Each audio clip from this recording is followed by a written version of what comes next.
The Jack Benny Program, presented by Lucky Strike.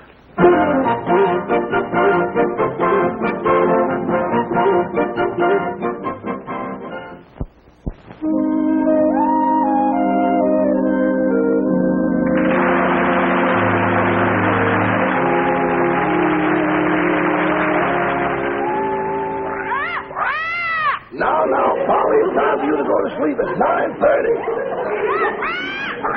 Not so loud. You'll wake up Mr. Benny. Mr. Benny. Be quiet. I have enough trouble trying to get that man to go to sleep. Instead of counting sheep, he makes me count his money, and he keeps one eye open. You go to sleep, too.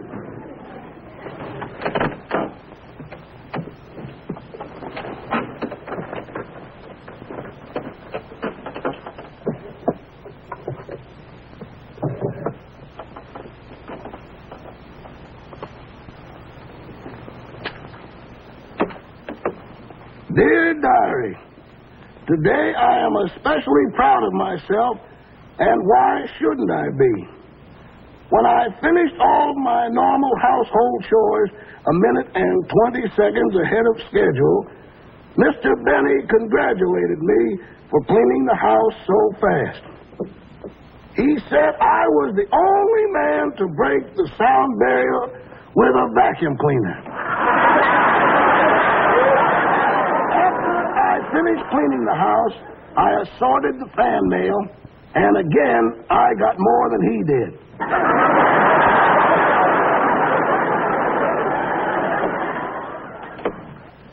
Before Mr. Benny went to bed, he asked me if I had any ideas he could use for his next television show. And I told him he couldn't miss if he'd just do the things that happened to him in real life. Like today, for instance. The morning started out normally enough, but anything is liable to happen in the house of Jack Benny.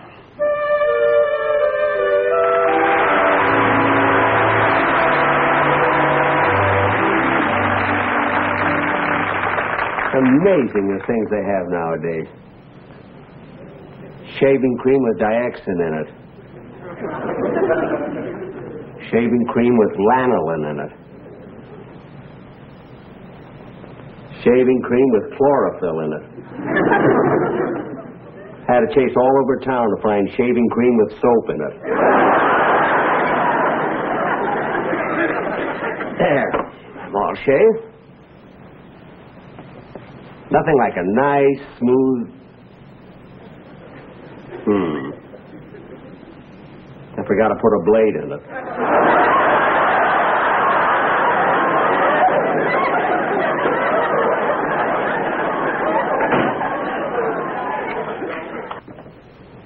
Hello. Hello, Polly. Hello. Who's down there? Me in Rochester.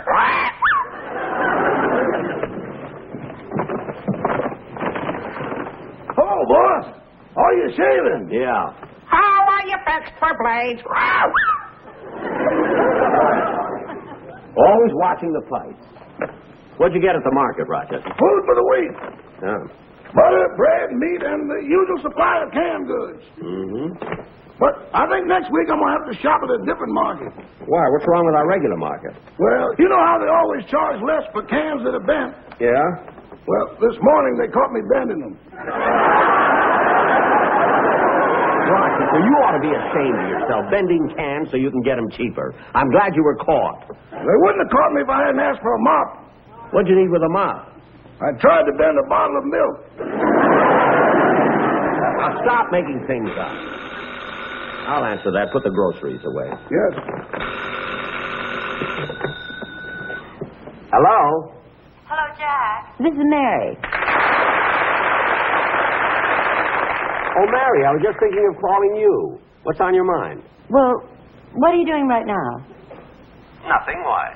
Well, I've been sitting here thinking, and there's something I'd like to talk to you about. Gee, it sounds important. Oh, it is, Jack. It's something I've been thinking about for a long time, and now that I've worked up enough courage, well, Look, Mary, I don't know what you're getting at, but if it's that important, as soon as I finish shaving, I'll come over to your apartment. it can't wait. I'll come over there. I'll take a taxi cab and be right over. Well, all right. Goodbye. Gee, I never heard Mary sound so serious before. I wonder what she wants to talk to me about. Well, it must be important. The cab fare from her house to mine is $1.20. $1.30 when you get stuck by that darn light on Sunset. Oh, well.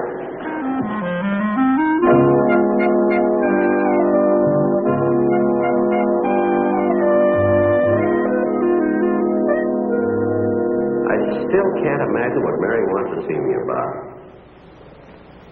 Couldn't be about her contract. She just signed a new one. I wonder if... Say... I know what it is. For years I've been asking her to marry me, and she's always turned me down. I even asked her last week. That's it. She must have changed her mind. That's what it is. That's all it could be. Ya-da-dee-da-dum, da-dee-da-dum, ba-bum, bum, ba-ba-ba-bum. You know, Rochester, today you can say anything you want to because I'm in an exceptionally good mood. You are? Yep. You know, for years I've been asking Miss Livingston to marry me, and she's always turned me down.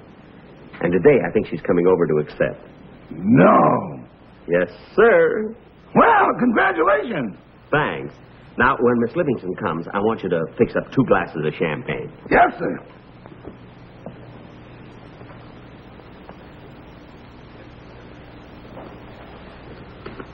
Gosh, I just can't get over it.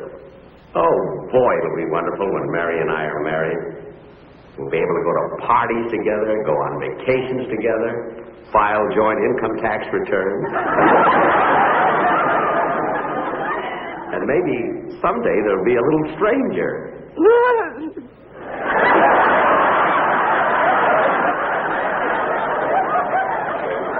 Hey, wait a minute. I've been asking Mary to marry me for years. She's always turned me down. Well, if she thinks that she can come over here, and I'm going to ask her again just like that, she's got another guest coming. I'm going to play hard to get. I'll tease her a little bit. Maybe I'll even make her propose to me, and... Yeah, that's what I'll do.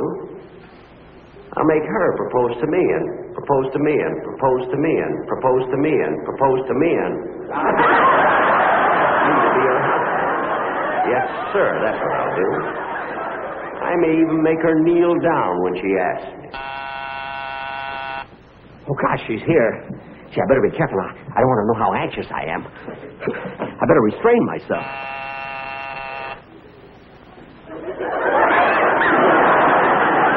Hello, Jack. How are you? I do. I mean, it didn't take you long to get here, did it? No, I rushed right over. Ah, good, good. Now, come on over. Sit down here, Mary. No, you sit down. All righty. Well... What do you want to talk to me about, Mary? Can anybody hear us? No. What does he want to tell me? Where's Rochester? He's in the kitchen. What is it? Well, Jack, Uh-huh. there's something that's been on my mind for a very long time, and, well, it's such a delicate subject that I just don't know how to say it. You know, it's kind of a... I don't know how to say it. Now, look, Mary, you called me, you rushed over in a cab. Now, what is it you want to say to me? Well, Jack. Jack, something has got to be done about your being so cheap.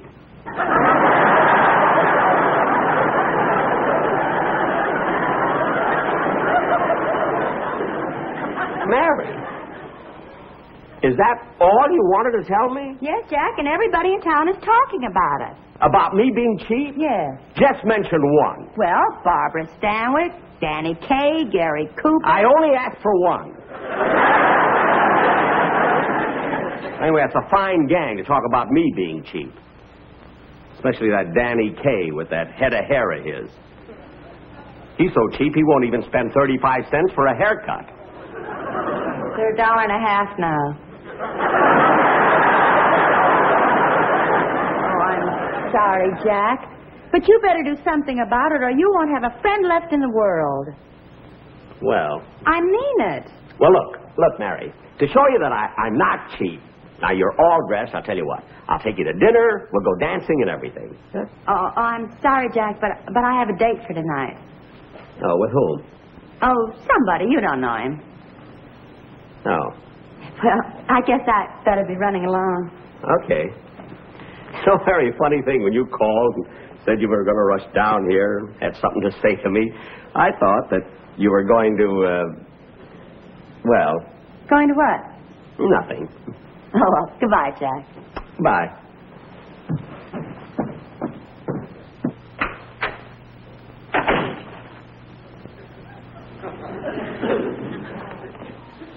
Champagne for two. I don't want it. What's the matter, boss? You don't look good. I got a headache. Oh, well, then this will make you feel good. Champagne? It's 7-Up with an Alka-Seltzer in it. Okay. Rochester. Yes, boss? Rochester, Yes? do you think I'm cheap? Oh, no, boss. I wouldn't say cheap. A little snug, maybe, but not I knew you'd understand. Well, shall I bring you lunch in now? No, I'm going to lie down here on the couch a while. I better pick this thing up. Oh, no, leave it there. I might want to ask for a raise. Oh, don't.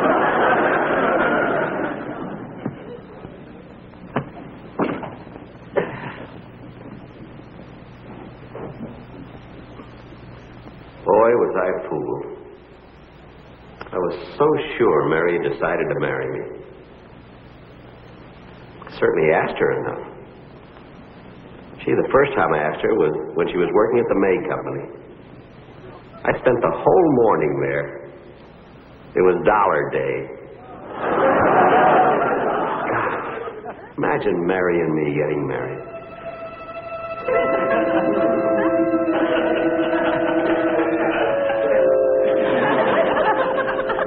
And now, before I pronounce you man and wife, I must ask you these questions. Do you promise to always smoke Lucky Strikes? I do. And do you know that Luckies are made of that fine, that light, that naturally mild tobacco? I do. Now, will you both repeat after me? LS-MFT. LS-MFT. Lucky Strike means fine tobacco. Lucky Strike means fine tobacco. Do you have a cigarette? And do you have a lighter?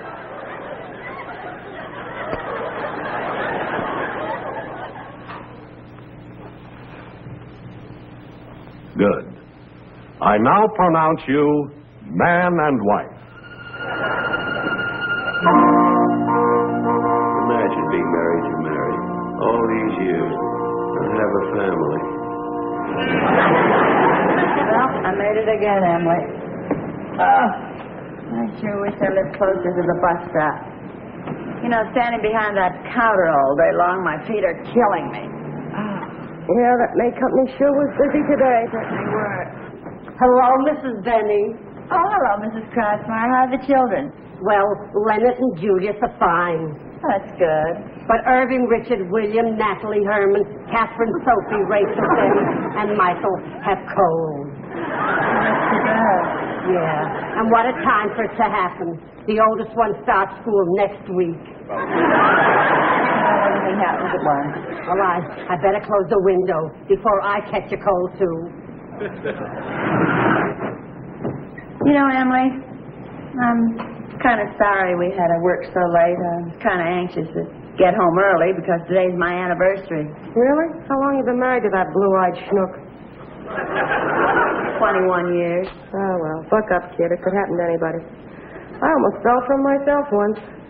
I'll never forget the first time you walked into the store. Has he still got the ukulele? Got something worse, the violin. Oh, brother. By the way, how's your daughter? Joni? Oh, she's fine. She's 17 now, you know. Gee, time sure flies. Yeah. Well, I guess I better be getting it. I'll see you tomorrow, Emily. Good night. No, I'll see you at the bus stop in the morning. Okay.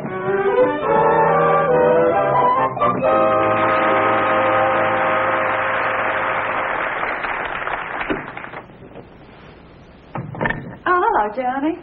Oh, hi, Mother. So busy doing my homework, I didn't hear you come in. Well, that's funny. You're nearly finished with your homework by this time. I know, but I'm doing it over. I never should have asked Daddy to help me. Look, he did some of my math problems, and every answer came out 39. Well, that's a number that's stuck in his head. This is just the house clean. Where's Daddy now? He's in there. No.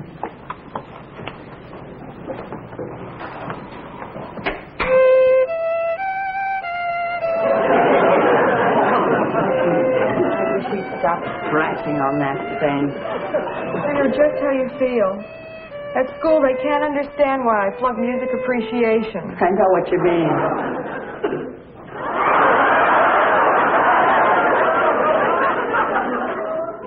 Guess who? Tyrone Power. It is Knob. Hello, wifey. How's my little sweetheart today? Little sweetheart, little sweetheart. You don't even know what today is. I do, too. It's our wedding anniversary. It was just 21 years ago today that you said I do.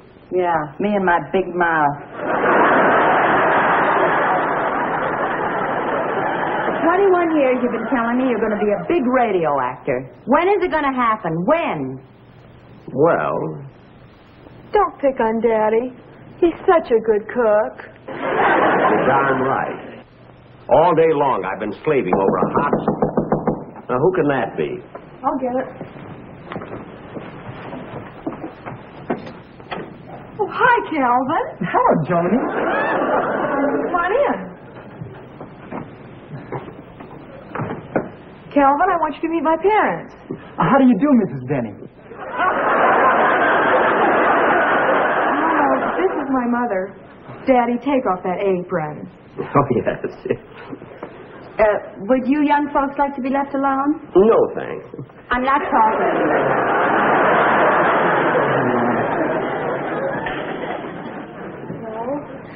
Well? Would you like to sit down? Uh-huh.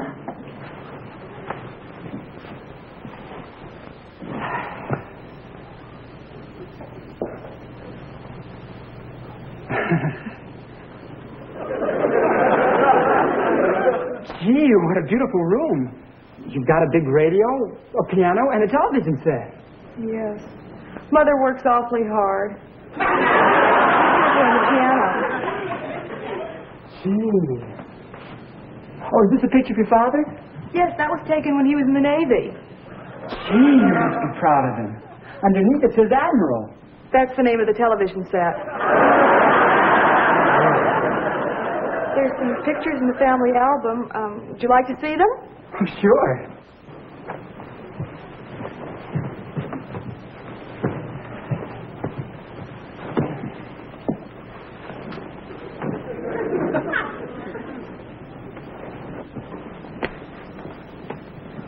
Here's Cousin Rita, and this one's Cousin Rose.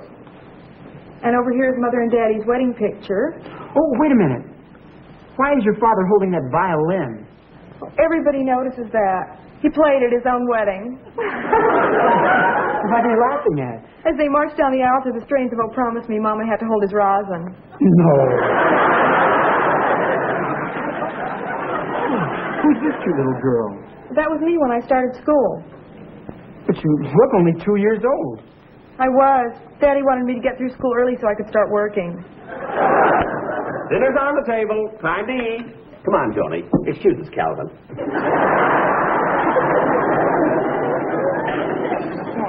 Ask him to dinner. Huh? Oh, yes.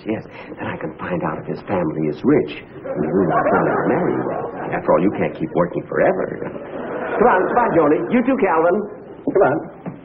Food's here. That's it. Now, Joni, you sit right over there. Mary, you sit here. And Calvin, you sit right here. What about you, Mr. Benny? No, I'll serve. I'll serve. Oh, boy, what are we having? Turkey or steak? Stew. You know, with an extra person, I want to be sure that I can cut the meat real fine. If you haven't got enough, I'll be glad to go home and eat. No, I'll manage. Now, give me your plate, Calvin. Give me your plate. There you are. Calvin, Joni told me that your father works in a bank. Is that right? Yes, he's a janitor.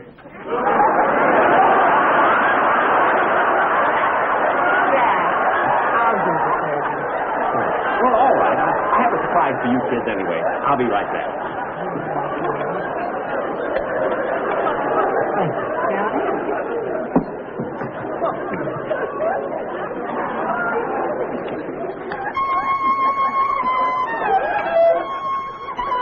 Isn't that cute? Daddy decided to play the violin for us while we have dinner.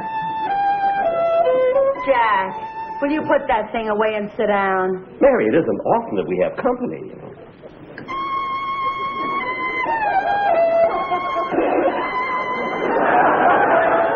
Mr. Benny, why don't you sit down and eat before the food gets cold? No, I'd rather play.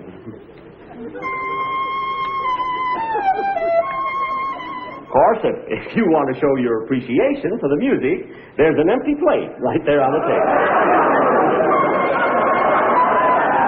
All right, Jack. Huh? I've stood about all I can. I didn't mind working all these years, and I didn't even mind when you were selling my friends. But now you're hurting Joni's chances. And why? Because you're cheap. Cheap, do you hear me? Cheap. That's what you are. Cheap. I'm not cheap. I'm not cheap. Boss, wake up! A little snub, maybe, but not cheap.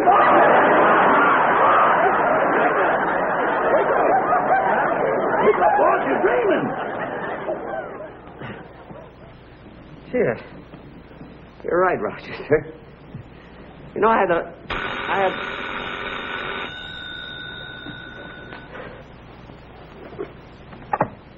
Hello? Hello, Jack. This is Mary. Oh, hello, Mary. What is it? Well, I've been doing a lot of thinking, and, Jack, I'm sorry about those things I said to you today. Oh, that's all right. Say, Mary, want to hear something funny? I just had a dream that you and I have been married 21 years, and we had a 19-year-old daughter named Joan. Was I still working at the May Company? Yeah. I thought so. Good night, Jack. Goodbye.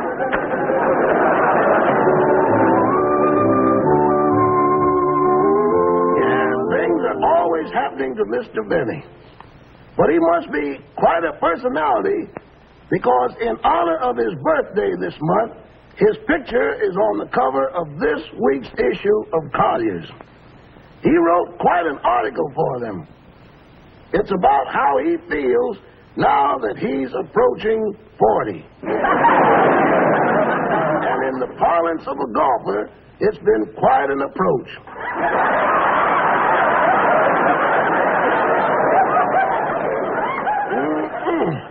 This is quite a picture, Mr. Benny.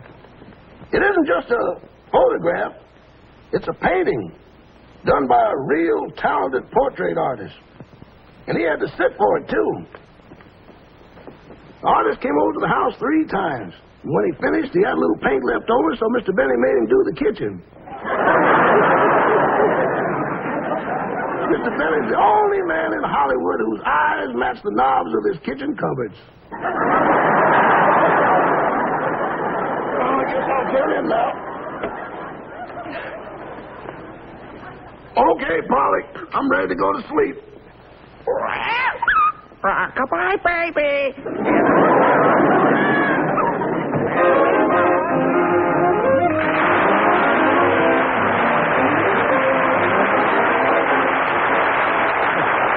Jack will be back in just a moment, but first...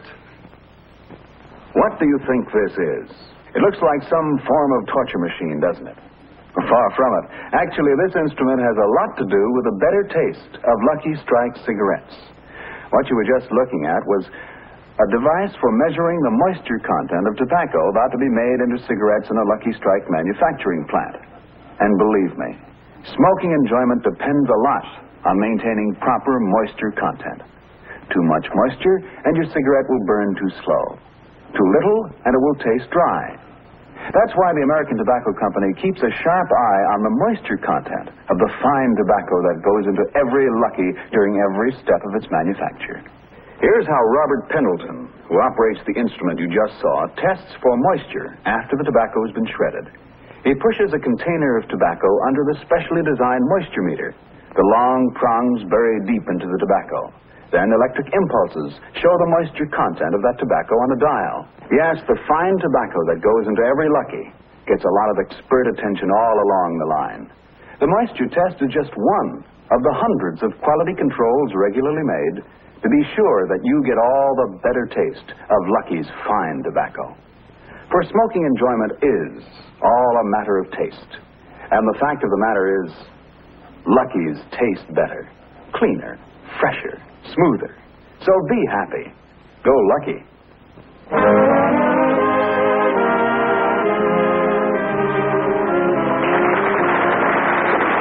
Thank you. Thank you very, very much, ladies and gentlemen.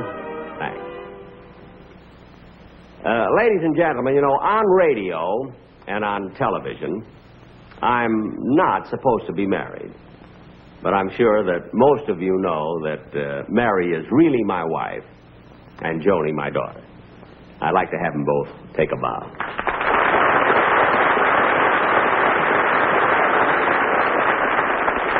And I was very proud of you, Joni. You did a fine job. Didn't you, Mary? I thought so. Joni, would you like to do another TV show with me? Well, I don't know. You'll have to talk to my agent. Really? Joni, I'm your father. I know, but Mother told me to get an agent.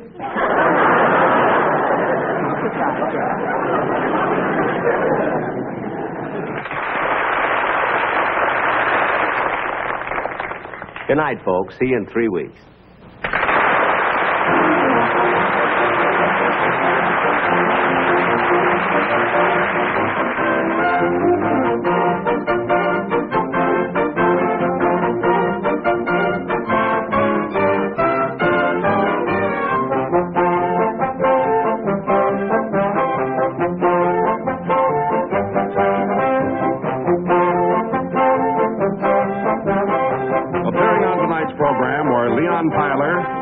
Pepper and Ann Wilmer. Remember, 1 week from tonight on this same station, Ann Southern returns in Private Secretary. And don't forget, in 3 weeks, the Jack Benny Show will originate in New York City. And Jack will have as his guest star Miss Helen Hayes. The Jack Benny program has been brought to you by Lucky Strike, product of the American Tobacco Company, America's leading manufacturer of cigarettes. This is Don Wilson saying, be happy, go Lucky.